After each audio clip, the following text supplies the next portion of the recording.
ঢাকার ব্যস্ত শহরের মাঝে লুকিয়ে আছে প্রাচীন স্থাপত্য কীর্তির এক অনন্য নিদর্শন। আজ আমি আপনাদের নিয়ে এসেছি ঢাকার টিকাটুলিতে অবস্থিত ঐতিহ্যবাহী রোজ গার্ডেনে। টিকিট কাউন্টার থেকে ৩০ টাকা দিয়ে টিকিট কেটে এখন আমরা ভিতরে প্রবেশ করছি। মনে রাখবেন, রবিবার পূর্ণবেলা এবং সোমবার অর্ধবেলা এই দর্শনীয় স্থানটি বন্ধ থাকে। প্রবেশ করতেই হাতের বাম পাশে এক বিশাল বড় গোলাপ বাগানের দেখা পাবেন। বেসিক্যালি এই বাগানের নাম অনুসারে এই প্যালেসটির নাম রাখা হয়েছে রোজ গার্ডেন।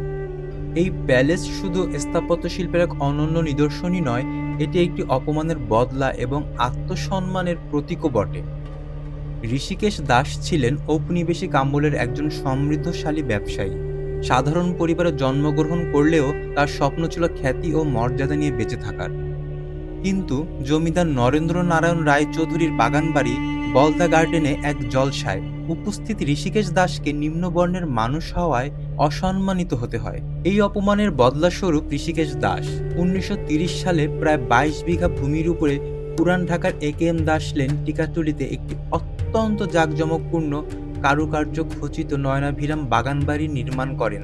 রোজ গার্ডেনের নির্মাণ কাজ সমাপ্তির পূর্বেই ঋষিকেশ দাস আর্থিক সংকটে পড়েন এবং ১৯৩৬ সালে তার বন্ধু বিশিষ্ট ব্যবসায়ী কাজী আব্দুর রশিদের নিকট রোজ গার্ডেন প্যালেসটি বিক্রয় করে দেন।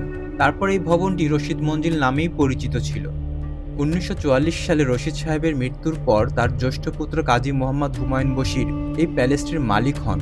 তখন ভবনটি হুমায়ুন সাহেবের বাড়ি নামে পরিচিতি পায়। দেশ বিভাগের পর অনেক গুরুত্বপূর্ণ রাজনৈতিক সভা এ ভবনে অনুষ্ঠিত হয়। রোজ গার্ডেনের পশ্চিম পাশে ২ ঘাট বিশিষ্ট একটি পুকুর রয়েছে, আর এই প্যালেসটির চারদিকে রয়েছে নান্দনিক কিছু স্কাল্পচার। এই স্কাল্পচারগুলো দেখলে বুঝতে পারবেন এই প্যালেসটির নির্মাতা কতটা শৌখিন ছিলেন। প্যালেসটির ভিতরে ঢুকতেই চোখের সামনে পড়বে সুবিশাল ডাইনিং রুমের, যা দেখলে বোঝা যায় কেমন অভিজাতভাবে অতিথিদের আপ্যায়ন করা হতো।